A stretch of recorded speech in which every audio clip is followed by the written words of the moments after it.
अच्छा, प्रधानमंत्री जी को सुनो एक बार। प्रधानमंत्री जी को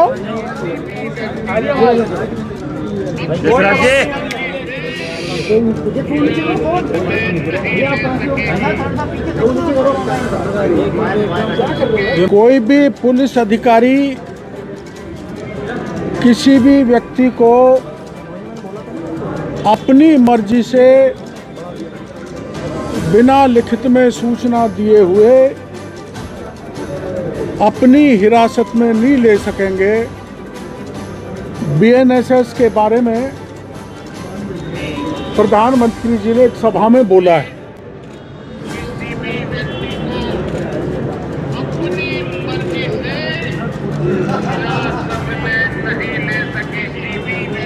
परिजनों को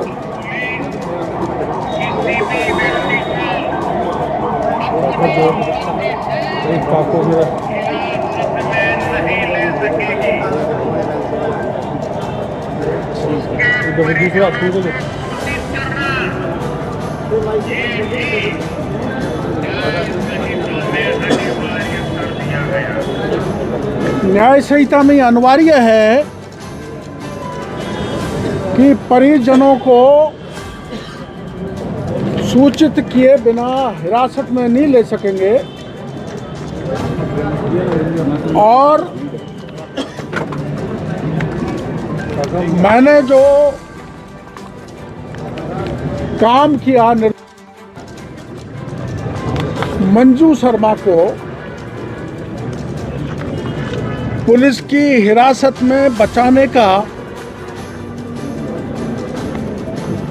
और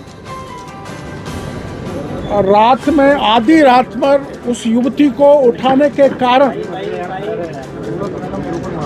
आपको पता लग गया होगा कि उसकी दादी माँ दहशत में चली गई, जिसके कारण आज उसकी मौत हो गई। और उस मामले को लेकर मेरे खिलाफ ये प्रकरण दर्ज किया गया है महेश नगर थाने में। राजनीतिक मुद्दों को लेकर, जनता जनार्दन के हित के मुद्दों को लेकर मेरे खिलाफ 40 वर्ष से मुकदमे दर्ज हो रहे हैं। उस श्रृंखला में ये मामला और जुड़ गया, और महज इसलिए कि एक युवती मंजू शर्मा और एक महिला अनीता गुजर, जिनको रात में कविता शर्मा उठाने गई थी, उनकी सूचना मुझे मिली। मैंने पुलिस कमिश्नर जयपुर को निवेदन किया, डीसीपी को कहा, क्योंकि वो महिला है, तेजस्विनी गौतम, कि ये कार्रवाई रात को मत करो, इनके खिलाफ कोई प्रकरण नहीं है। लेकिन वो रुकी नहीं, तो मेरे को मौके पर जाना पड़ा। उसके लिए मैं माफ़ी चाहता हूँ कि मेरे को मौके पर नहीं जाना चाहिए। लेकिन ये जो बीएनएसएस है, इस बीएनएसएस में भारतीय नागरिक सुरक्षा संहिता की धारा 40 में लिखा है, 40(1) कि कोई भी प्राइवेट व्यक्ति किसी ऐसे व्यक्ति को जो उसकी उपस्थिति में नॉन बेलेबल कॉग्निजेबल ऑफेंस हो रहा है, तो उसे रोक सकता है, उसे बचा सकता है, उसकी मदद कर सकता है। इस प्रावधान के कारण मैंने उस मंजू शर्मा और अनीता गुजर की मदद की। अब ये हमारी जो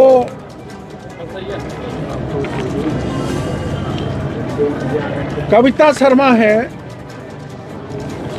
ये बड़ी असरदार पुलिस अधिकारी है। और कितनी असरदार है इसका खुलासा मैं बाद में करूंगा कि इसकी बाल बाका न तो पिछले राज में हुआ और अब भी उसके खिलाफ कोई कार्रवाई नहीं हुई। इसके खिलाफ एक प्रकरण दर्ज हुआ 2017 में, आपकी जानकारी में होगा, 525 FIR नंबर 525/2017, धारा 420, 467, 468, 471, 120B IPC, थाना झोटवाड़ा। एक मुंद्रा परिवार की महिला थी 70 साल की, उसने शिकायत की, इसकी जांच हुई, चार्जशीट कोर्ट में पेश होने से पहले डीजी ने रोक दी। लेकिन मैं उसके कंटेंट से आपको शॉर्ट में बताना चाहता हूं, ज्यादा लंबा नहीं हो। जो प्लॉट कब्जा किए वो प्लॉट हैं भूखंड 8 व 9, भूखंड 8A 9 के 9A प्लाटों के आवंटन में 15/12/1982 को कविता शर्मा के पति का नाम चंद्रशेखर शर्मा, इसकी बहन पुनीता व्यास के पति का नाम चंद्रशेखर व्यास, तीसरी बहन सुचिता शर्मा के पति का नाम रामनारायण शर्मा अंकित किया हुआ है।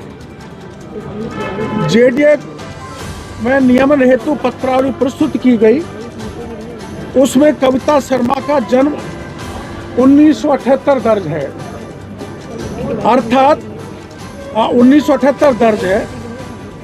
सुचिता शर्मा का जन्म 1/1/2002 को दर्ज है। पुनीता व्यास का जन्म 1980 में दर्ज है, अर्थात 1982 में कविता की उम्र 4 साल की थी। चार्जशीट में है ये। अर्थात कविता शर्मा की 1982 में कविता शर्मा की उम्र 4 साल थी, सुचिता की 9 साल थी, पुनीता की 2 साल थी। ऐसी सूरत में 1982 में उक्त सभी का विवाह संपन्न हो जाना संभव नहीं था। 4 साल की उम्र, एक 2 साल की है, एक 9 साल की है। लेकिन डॉक्यूमेंट में ये लिखा हुआ है ऐसी सूरत में शादी संभव नहीं थी। न्यायालय में इन्होंने जवाब दिया है कि जवाब में उन्होंने कहा है कि उक्त का बचपन में ही सगाई तय कर दी गई थी। मान लिया जाए 1982 में सगाई हो गई थी 4 साल की उम्र में, तो जब तक पाणिग्रह संस्कार नहीं हो जाता तब तक आप पति का नाम प्रॉपर्टी में लिख नहीं सकते।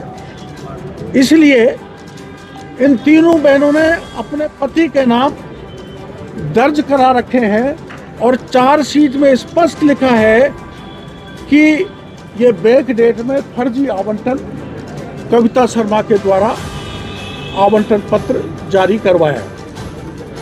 एक इससे बड़ी अगली गंभीर बात कि सुचिता शर्मा व मृदुला शर्मा के हस्ताक्षर बड़ी उम्र के लग रहे, 50 साल 35 साल के, जबकि दिनांक 15/12/2022 को 15/12/1982 को पट्टा बनाने के वक्त मृदुला का जन्म ही नहीं हुआ था, वो पेट में थी। सुचिता शर्मा मृदुला शर्मा के हस्ताक्षर गलत है। 15/12/1982 को मृदुला शर्मा जन्म नहीं हुआ, सुचिता की उम्र महज 9 साल की थी, फिर भी हस्ताक्षर कर रखे हैं। इसलिए ये वयस्क के हस्ताक्षर है, बैकडेट में किए हुए हस्ताक्षर। एक, बार बार कविता शर्मा से मूल डॉक्यूमेंट मांगे गए, लेकिन उसने आज तक मूल डॉक्यूमेंट जांच अधिकारी को नहीं दिए गए। तीसरा, कविता शर्मा द्वारा सर्वप्रथम वर्ष 2011 में काफी समय के बाद जेडीए नियमन हेतु कागज प्रस्तुत किए, जिसको जेडीए ने खारिज कर दिया। मतलब वो कागज गलत थे। इससे स्पष्ट होता है कि इसने खुद ने बैक डेट में फर्जी पट्टे बनाए। एक अत्यंत महत्वपूर्ण बात कि चार्जशीट में लिखा अनुसंधान अधिकारी ने कि श्री जुगल किशोर शर्मा के विरुद्ध ये धारा 420 और कविता शर्मा के विरुद्ध धारा 447 120 भी सपठित धारा 420, 467, 468, 471 आईपीसी के तहत अपराध प्रमाणित है। नॉन बेलेबल ऑफेंस, गिरफ्तार होनी चाहिए। पर पिछली सरकार में कोई फर्क नहीं पड़ता। पिछली सरकार में इन्होंने अपना नाम वापस करवा लिया, नाम लिखवा लिया कविता शर्मा ने, और जो बाकी के लोग मर गए उनका चालान कर दिया था, गलती से रुक गया। यह अत्यंत गंभीर चिंता का विषय है कि थाना अधिकारी कविता शर्मा, जो महेश नगर पुलिस थाने में पदस्थ है, के खिलाफ एफआईआर संख्या 525/2017 पुलिस थाना झोंटवाड़ा में दर्ज की गई थी। इस मामले की जांच सीआईडी सीबी द्वारा की गई, जिसमें कविता शर्मा को जुर्म प्रमाणित माना गया। हालांकि ये स्पष्ट है कि उक्त प्रकरण को सीआईडी सीबी के अधिकारियों द्वारा दबाव में बंद कर दिया, जबकि जांच के नतीजे को बदलने के लिए एक बार कोई मुलजिम बन जाता है। 9/7/2020 को कविता के खिलाफ मुकदमा दर्ज हुआ और पिछले राज्य में, मेरे को तारीख अभी तक मिल नहीं पाई, ये मुकदमा दफ्तर दाखिल कर दिया। तो पुलिस जो है ऐसे किसी का नाम नहीं निकाल सकती। मैं अगर किसी मुकदमे में हूं ना, तो मेरा भी नाम नहीं निकाल सकती, जांच के बाद अगर प्रमाणित हो जाए। इसमें सुप्रीम कोर्ट का एक फैसला है, पत्रकार बंधु और ढंग से सुनना। उसमें कहा गया कि जिसमें अनुसंधान कर लिया गया वह री इन्वेस्टिगेशन या फ्रेश इन्वेस्टिगेशन की श्रेणी में आता है। उसका री इन्वेस्टिगेशन या फ्रेश इन्वेस्टिगेशन एक न्यायिक दृष्टांत है विनय त्यागी बना इरशाद अली के सुप्रीम कोर्ट के फैसले के विरुद्ध है। उसमें कहा गया है कि इस आदेश के अनुसार आगामी अनुसंधान में पिछले अनुसंधान को हटाया नहीं जा सकता। वह तभी हट सकता है जब हाई कोर्ट या सुप्रीम कोर्ट से परमिशन ली जाए। लेकिन दूसरे अनुसंधान अधिकारी जिसने नाम हटाया, हाई कोर्ट या सुप्रीम कोर्ट की परमिशन नहीं ली। ये सुप्रीम कोर्ट का फैसला है, मैं आपको दे दूंगा। फिर इसमें ये कहा है कि उक्त न्यायिक दृष्टांत में स्पष्ट कहा गया है कि किसी भी मामले में पुनः अनुसंधान सिर्फ उच्च न्यायालय या उच्चतम न्यायालय के आदेश के पश्चात ही किया जा सकता है। इंग्लिश में आदेश है, neither the investigating agency nor the magistrate has any power to order और कंडक्ट फ्रेश इन्वेस्टिगेशन। फिर दूसरा है, इसमें the magistrate has no power to direct